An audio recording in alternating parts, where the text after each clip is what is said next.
ഒരു ഓളത്തിനും കണ്ടിരിക്കാൻ പറ്റും. ചെറുതായിട്ടൊക്കെ ബോറടിച്ച് പിന്നെ ഒരു ഇതിലൊക്കെ പോയി.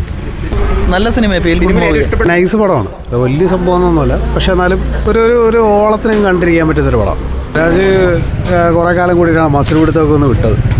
കൊള്ളാം, നന്നായിട്ടുണ്ട്. മറ്റ് സ്ഥലങ്ങളിലൂടെ ഇങ്ങനെ കറങ്ങി പോകുന്നു.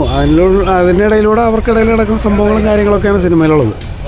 സംഭവം ഒരു വൺ ടൈം വാച്ചിന് പറ്റിയ പടം. കോമഡിയും ഒരു എൻ്റർടൈൻമെൻറ്റ് മൂവിയാണ്. ഫാമിലിക്കും ഫ്രണ്ട്സായാലും കാണാൻ ഒരു ഇഷ്ടപ്പെടും പടം.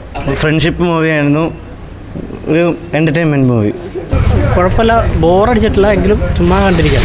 ചില സീനുകളൊക്കെ അത്യാവശ്യം കോമഡി ഉണ്ടായിരുന്നു. പിന്നെ ഇടയ്ക്ക് ചെറുതായിട്ടൊക്കെ ബോറടിച്ച് പിന്നെ ഒരു ഇതിലൊക്കെ പോയി. നല്ല cinema, feel good movie. Asif അലിയുടെ പെർഫോമൻസ് പടം, പിന്നെ ഫാമിലികൾക്കൊക്കെ ഇഷ്ടപ്പെടും പടം. ഫീൽ ഗുഡ് മൂവിയാണ്. രണ്ട് ഡിഫറെൻറ്റ് ക്യാരക്ടറുടെ ഒരു കോമ്പിനേഷൻ.